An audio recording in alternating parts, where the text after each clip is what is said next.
welcome to our segment on Ghost in the Shell 2017 live action film. The live action one, yeah. So it's Ghost in the Shell, directed by Rupert Sanders, produced by Avi Arad. We'll get into both those guys in just a second. Numbers, $110 million budget, 160 million worldwide gross, but I think that $110 million budget doesn't add in all the marketing stuff that they did, because they say after it's all said and done, it still lost about $60 million. Right. So I think this was, there was a period of time where the basic general audience weren't looking at like advertisement budget as well. Like we just looked at production budget and hey, did it make more than production budget? Okay, it made profit. Yeah. But now people are like, well, you have to take at least 50% of the production budget and say that's advertising budget. And yeah. Yeah, you would think that would just be a number that they would just go ahead and address. You would think it would be a part of production budget because it's part of the production. It'd be like me building the house and saying, yeah, the house only would cost $100,000, but you know, it was $200,000 in materials that we didn't really say. It's like I don't think the economy is worked that way. Yeah. I guess my initial, well, I'll tell you, this is what I was thinking of like naming this episode is it's Try Hard with a Vengeance. That's pretty good. I like that. If you can watch this as a standalone Ghost in the Shell world film, it's excellent. Yeah, I butt heads with a lot of Ghost in the Shell fans a lot because when you are watching it as someone who knows the other Ghost in the Shell properties and there's a fan of the Ghost in the Shell series and all that, there's a lot of things to be upset about. There just are. I say if you can watch it alone, that's a big if. Yeah. Because it's difficult to do because of all the callbacks to the 1995 movie that they put into it. So it almost makes it seem like you're watching a remake and you're initially it seems like a live action version of the 95 film and it's not. You're not really watching that, but it's I don't think what these guys did, mostly Sanders, I guess was the director of this thing. I don't think it was done with malice. I think he truly is a fan of the material, and he tried to do right by the manga and anime, and that's why I say Try Hard with a Vengeance. I think they just tried too hard, because they were making, there's parts of the first movie, Ghost in the Shell 2, from the second gig, comes into it, that it all gets lumped into this one big story, and it's, I mean, you could almost like dissect this film and say this is from this is from that, this is from I haven't seen the second gig yet, but the big, I guess he's supposed to be the antagonist, is Kuze, and he's a character in Standalone Complex, the second gig. Right. And it's like, well, what happened to the puppet master? And if you listen to Sanders talk about it, he says, well, it was a blend of Kuze, the puppet master, and the laughing man. I'm like, who does that? So you're gonna make a Batman movie and you're gonna combine the Joker, the Riddler, the Penguin, Two-Face, and the Penguin into one character? Yeah. It's like those guys are all good bad guys, worthy of their own stories. It's like, but again, I don't think he was trying to screw with the stuff. I think he was trying to attract the most people as possible. Right. And I'm not sure Rupert Sanders was the person to go with. If you pulled him up, he's made Snow White and the Huntsman. He made the really bad remake of The Crow in 2024. That was after this. Yeah, that was after this. Well, that TV series Foundation, interesting. Oh, one episode, okay. The things they carried in a movie called The Life, which I've never heard of. Like, so this guy doesn't have like a big resume of like, this guy's really good at adapting stuff. There are a lot of times you hear about a director who's getting put on a project that's like this huge, well-known name, and they have like one or two movies under their belt, and you're like, how are they trusting this person with this property? I feel that way about him, because if you look at his filmography, it's not much. I mean, let's see, you got well, that's a short film. That's a music video. That's a music video for the. So it looks like the first film he ever, the full, was Snow White and the Huntsman, was the first full production film he made. How to Destroy Angels, that is Trent Reznor's wife. Okay, that's a music video. It's a music video that's what one of her two bands was called, and they're very cinematic. The videos they made, they're kind of cool, but they're music videos. They're not multi-million-dollar budget movies. All right, so I mean, at least according to IMDb, his only big budget Hollywood film credit prior to the Ghost in the Shell was Snow White and the Huntsman. Snow White and the Huntsman. Everything else was short videos or music videos. So, but then you come back and this was produced by Avi Arad. Yeah. And I'm not even going to try to go through that. It starts at Blade, I mean, Blade in 1998 and goes all the way up through. The dude has been behind pretty much every Marvel superhero film that wasn't the MCU. Yeah, these are all those Sony ones. No, well, he was behind Iron Man. The original, he produced the original Iron Man. Yeah. But like all the Spider-Man films, the X-Men films. The Venom, the Uncharted, Morbius, Craven, The Last Hunter. Oh, he must be a Sony producer. Like, he's a Sony guy. Yeah. Okay. All right. Morbius. Morbius. Yeah. Not great resumes there for somebody, but again, I kind of feel bad when you point all that out. I think these people really had good intentions with this. Yeah. And if you want to talk about like Scarlett Johansson in this is probably like the hardest that she's ever worked for a movie, and probably the best acting plus physical acting job she's ever done. Like she worked her tail off for this thing. If you go through and watch some of the production stuff of this and how long she trained, she was doing Keanu Reeves like Matrix level training for this. Yeah. And the stuff that he did starting with the Matrix and the stuff that carried him through those John Wick movies. She was doing that kind of stuff with people for months, like 6 months ahead of time before they even started like writing and producing this thing. And that was one of the things when I watched it this past week, just to kind of bone up on it. That was one of the things that kind of really stood out to me is, you say try hard. Everything about this film, like all of the parts, are quality. Yeah. I feel like I mean, the costume design, the set design, the sound design, if you've never seen a Ghost in the Shell, you could have watched this and be like, wow, that was really cool. Yeah, yeah. The people in my life that aren't fans of Ghost in the Shell do enjoy this film. Yeah. I do think Rupert Sanders did a good job. I like the direction of the film. You might be able to have something to say about the cinematography because it is a very dark film. Yeah. But it is in the, I would say it's in the vein of Blade Runner. I want my cyberpunk movies to be kind of dark and grimy. I kind of like the whole neon aspect of cyberpunk. I like that. I like the dark background with all like the neon pops, bright lights and the animated signs and some. Did you see like how they made some of the the advertisements on the buildings that they actually they 3D filmed people acting those things out. Really? They weren't CGI. Okay.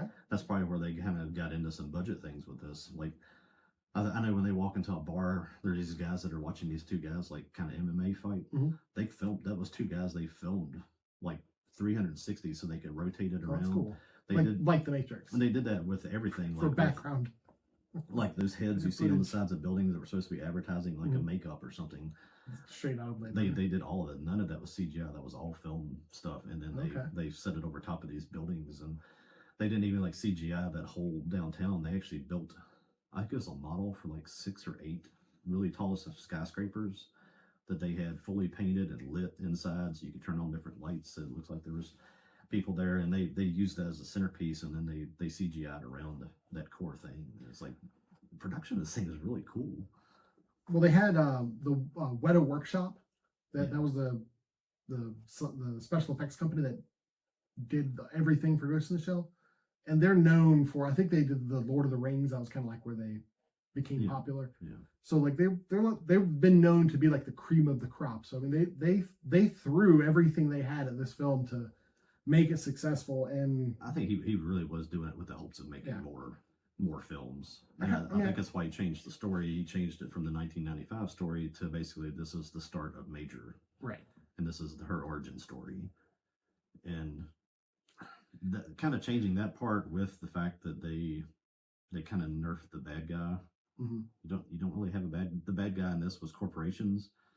Yeah. It's like, okay, yeah, we got that. Corporations are bad. The anime was not anti-corporation. It was a thought piece on AI and the mergings. Excuse me. The merging of humans with technology. That's what the whole point of the Ghost in the Shell story was. It wasn't capitalism and corporations are bad, and it's it's not really what this was, but it kind of leaked into this a little bit. And that's not. Power. I think power in general. I think it's not so much corporations, but power. Because the woman who made her did have a change of heart toward the end, but like that was her whole thing. And she was like, we're doing it because we can, not because almost identical with Paprika. She was the good scientist. I want to do this, and then as soon as like she makes the product, the people came in. It's like, oh, now we have a weapon. Yeah. And now in this Ghost in the Shell, Major, Mira Killian. Okay, that's the first thing. I'm like, what? Yeah. Right. As someone who knows like again, if you weren't a fan of Ghost in the Shell, it wouldn't matter. But as a fan, you're like, Mira, what are you even talking about? But she's the first successful human inside of first successful android with a ghost, essentially. Number 99, yeah, apparently. Or there were 99. There were 98 before. There were 98 before that failed. There were experiments. Kind of makes me wonder if that was a nod to Alita, because Alita writes 99. Oh, really? Like that back in the manga, yeah. And even in the movie, she writes 99 on her shoulder. And the company's called Hanka, just have a weird name. Yeah. That's the corporation, the big evil corporation in this. They're taking runaways and like kind of homeless people, mostly kids, and they were using them for this experimental thing. Nod to Innocence. Yeah, Yep. yeah. And also the geisha bots, which were just robots in this. Their faces would open up, but it was like the Gyno bot. What were they called? I think it was Gynobots. Gynobots. The Gynobots in Innocence, where their faces would open up and you see what was underneath. And you had very similar. You had the Basset Hound. Bato loved dogs. Yeah. He was feeding the Basset Hound from number 2 out into the alley instead of owning it. So, it was, again, trying to pull little pieces, little nods from all the other things and kind of sticking them into this, which is. Now, looking at. We could have gone without some of the nods. Especially after watching Innocence, because I hadn't seen Innocence before, and I had seen this before, so I missed a lot of that stuff. So that's why I said if you'd never seen Ghost in the Shell and you just watched this, you'd be like, I don't know what y'all were talking about. That movie was awesome. Yeah, it was pretty good. I liked a lot of the nods. I like the movie. Yeah, it's just you see where it clashes with the fan base because of what it tries to do. And well, you have kind of two sides of the dissatisfied fan base. You have one side who was never interested at all because Scarlett Johansson was cast. Yeah, we'll get to that part in a second. Okay, and then you have the other side who was upset that it wasn't a direct remake of the original film, because that's what the people who wanted this, that's what they wanted. When we say that they changed this into the origin story of Major, is that Ghost in the Shell from the 1995 film is the end of Major. Yeah. And this is the beginning of Major. Like, she's in the canon of the old show or the old movie, she was rescued from an accident that killed her parents. I think in one of them she was in the Arise series, she was still being carried as a baby. I think in the movie it was, or I guess in Standalone Complex maybe it's where they revealed that as that she was a child and her parents were killed.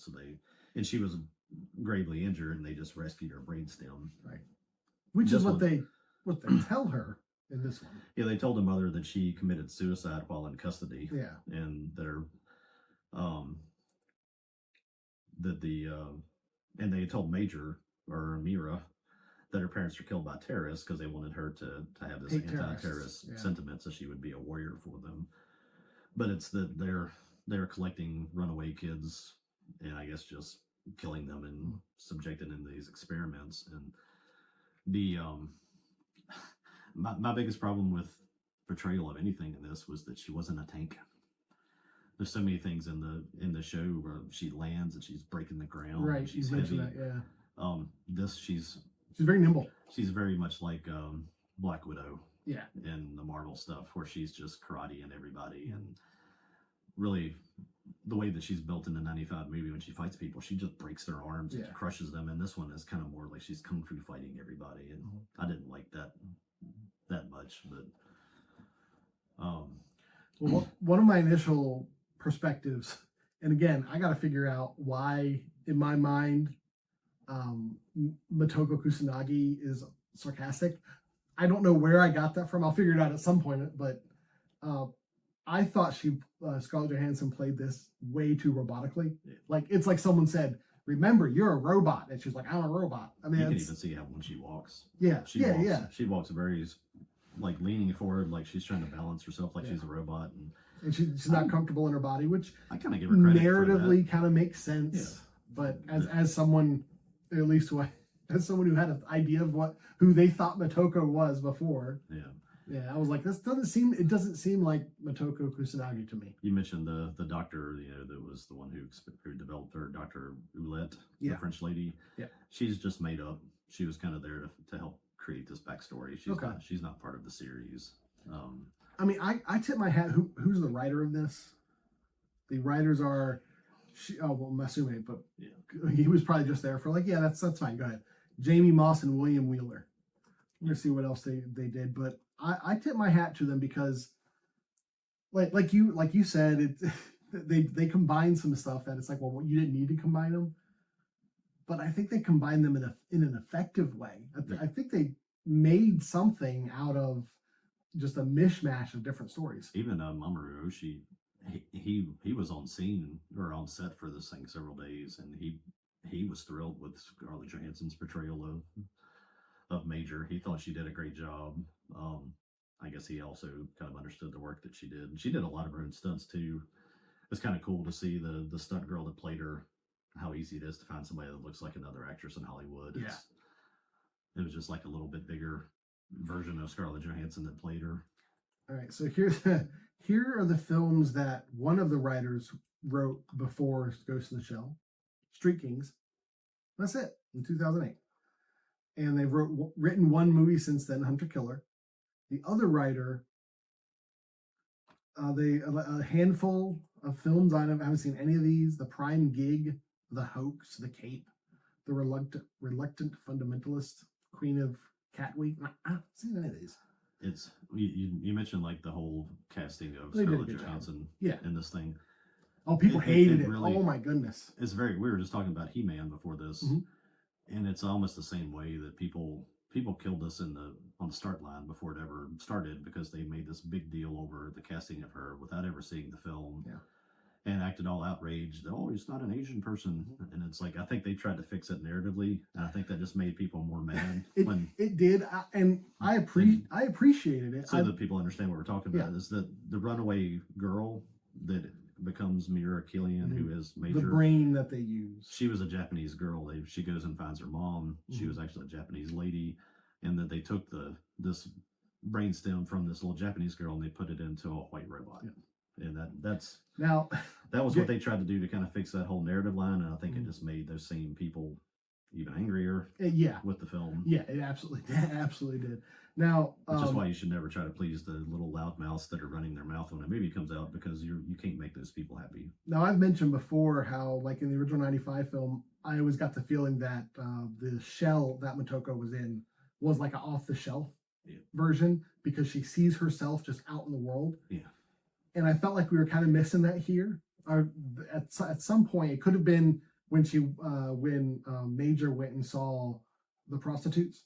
It could have been that she saw a prostitute that looked like her.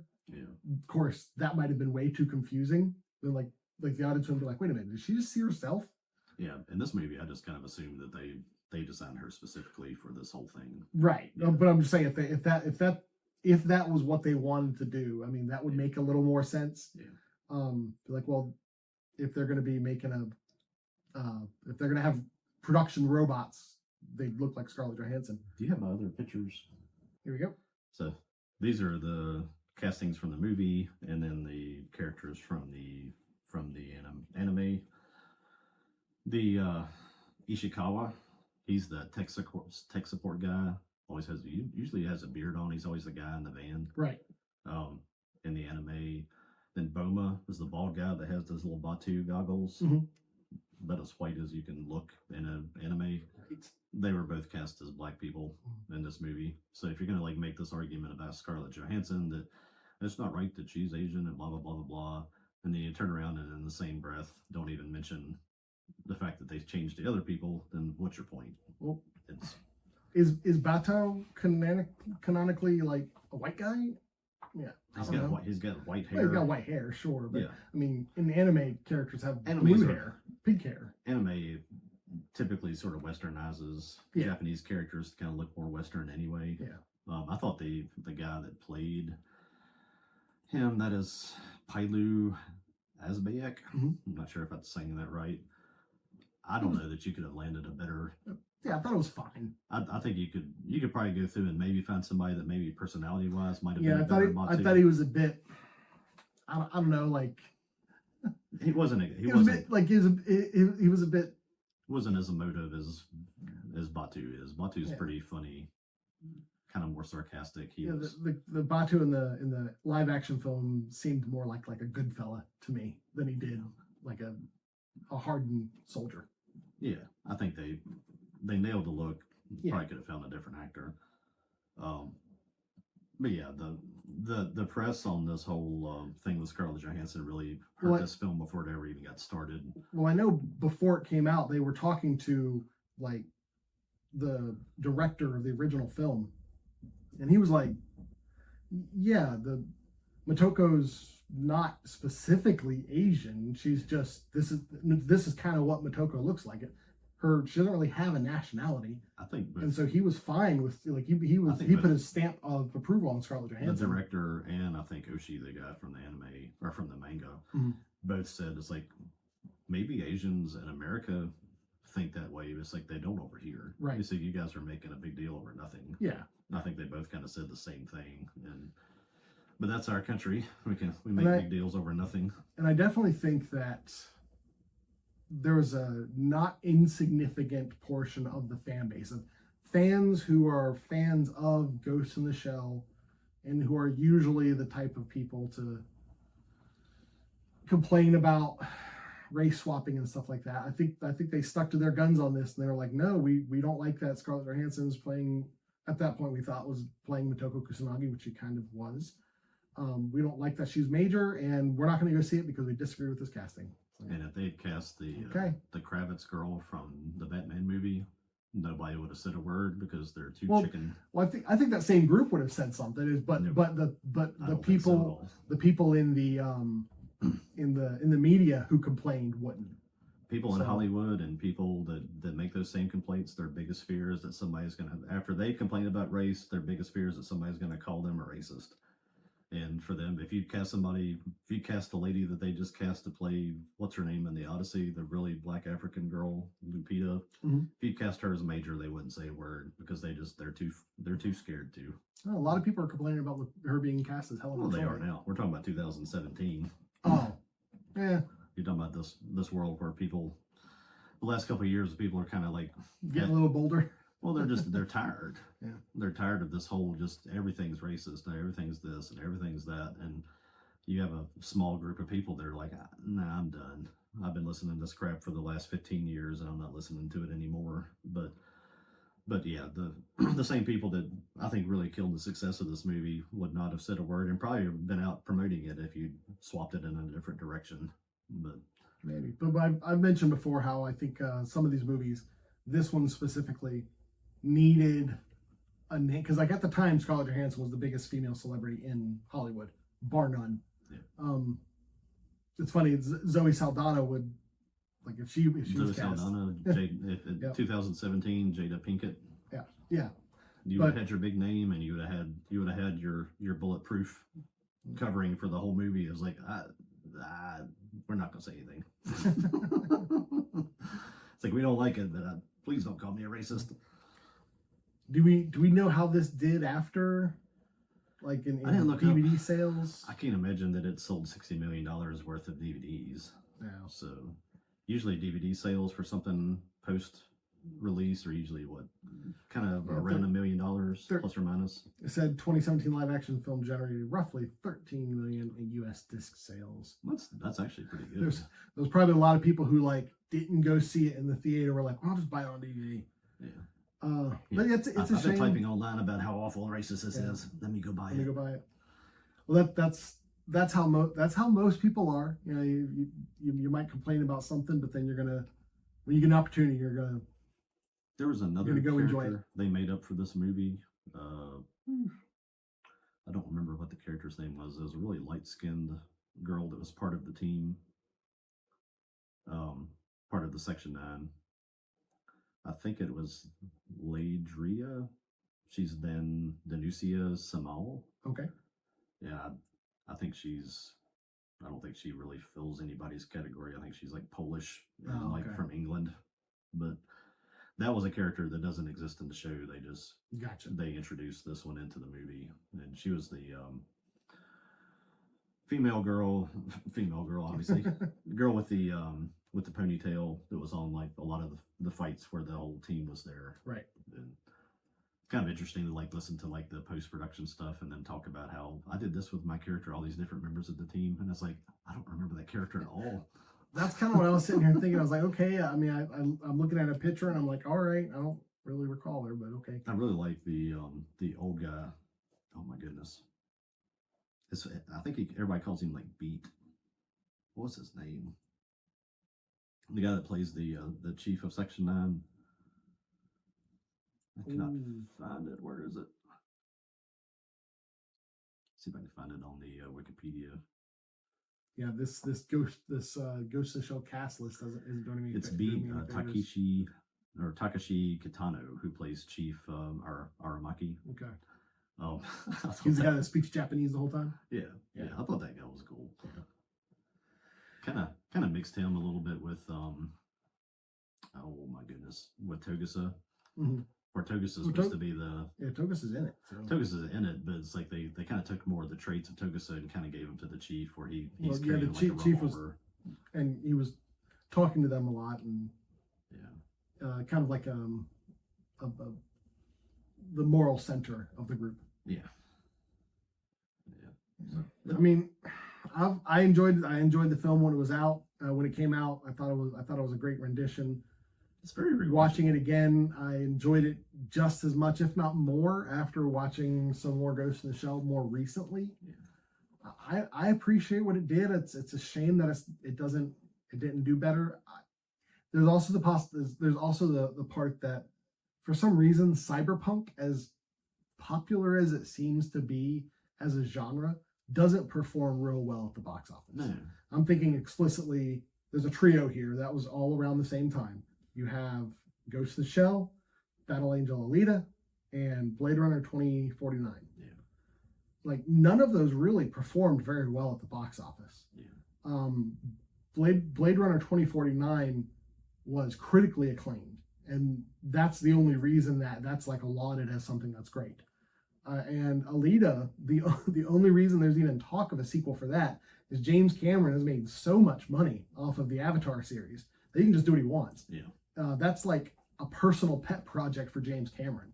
If it wasn't for that, Alita would have never been made. Yeah. So unless there's someone with deep pockets that really wants to see more Ghost in the Shell, we'll probably never see another live action Ghost in the Shell. Yeah, no. At least not from this. I think it's back onto the track it really should be. I'm not a huge fan of anime getting made into live action stuff. It's just hard to pull off. Mm-hmm. Sometimes it's kind of fun. I think this is probably honestly one of the better attempts that's happened in my lifetime. Yeah. If you go back through and think about all the other live action anime things, you're like, ugh. Well, that was terrible. And this was terrible. It is just a solid science fiction film. Yeah. I mean, I definitely think that this probably caters to and would satisfy the science fiction fan more than it would the anime fan. Yeah. So, yeah. It's a solid film. And I think I started to say this a second ago. It is very rewatchable. It's one of the movies that I have on my Fandango Voodoo thing. When you flip around for a little while and you go 30 minutes in, it's like, I can't find anything I want to watch. It's in that bank of movies. And I'm like, I'm just gonna watch this again. Mm-hmm. And it's a good rewatch. And it is Scarlett Johansson. Give credit where credit's due. She's not the worst thing to look at for 2 hours. So, and it's a serviceable film. I agree with your assessment. It is a rewatchable film. I've only watched a handful of times, and I think I've appreciated it each time I've watched it, I've appreciated it more and more. And I'm appreciating it as a fan of Ghost in the Shell, who's getting more into the other media. I think it's a solid attempt, and like that, I'm glad that they did it. I'm glad it exists. I've heard this said about a lot of other anime things, that even if it did not have the success that they wanted, if it draws people's interest into that world, then it's a good thing. Yeah. And I think this is a movie that, again, if you're not an anime person and you watch this and you're like, wow, that was actually kind of cool, then you're only a step away from discovering some really cool anime stuff. So, you ever seen Aeon Flux? Yeah. I think it's a better adaptation of Ghost in the Shell than Aeon Flux is Aeon Flux. Yeah. We'll probably talk about that someday, but not anytime soon. I think that kind of goes in that category. It's like, yes, it's better, but it's still not. Yeah. You have to keep those kind of comparisons in perspective, because they're not all, none of them are really that great. All right. Well, that's our discussion about Ghost in the Shell live action 2017. However we're supposed to say it.